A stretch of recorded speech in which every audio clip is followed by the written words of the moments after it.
મહીસાગર જિલ્લામાં આરટીઓ કચેરીમાં ફરજ બજાવતી ટ્રાફિક પોલીસ વાન ડ્રાઈવરની દાદાગીરીની ઘટના સામે આવી છે।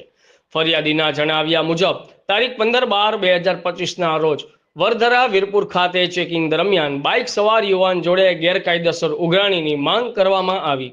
જાગૃત યુવાન અને કાયદેસર મેમો આપો તેમ જણાવતા પોલીસ કર્મચારીઓ યુવાનનો મોબાઈલ ફોન ચાવી ઝૂંટવી લેવામાં આવી। ત્યારબાદ યુવાન સાથે ઝપાઝપી કરીને વાનમાં બેસાડી કલાકો સુધી પોલીસ સ્ટેશન વીરપુર ખાતે બેસાડી રાખવામાં આવ્યો। જાગૃત નાગરિકે વિડીયો રેકોર્ડિંગ બાદ યુવાનને મોબાઈલ ફોન પરત આપતા ડ્રાઈવરે નજરે ચડ્યા હતા। ક્યાં કાયદા હેઠળ મોબાઈલ ફોન કોઈ ગુનાહિત પ્રવૃત્તિ ન હોવા છતાં છીનવી લેવામાં આવ્યો છે। સ્થળ પર કર્મચારીઓ દ્વારા મેમો કેમ ન આપવામાં આવ્યો?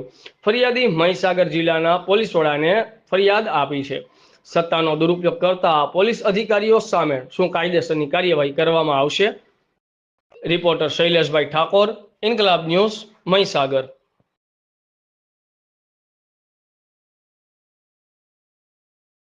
મોબાઈલ કોણે લીધો? આમાંથી કયા સાહેબે લીધો મોબાઈલ?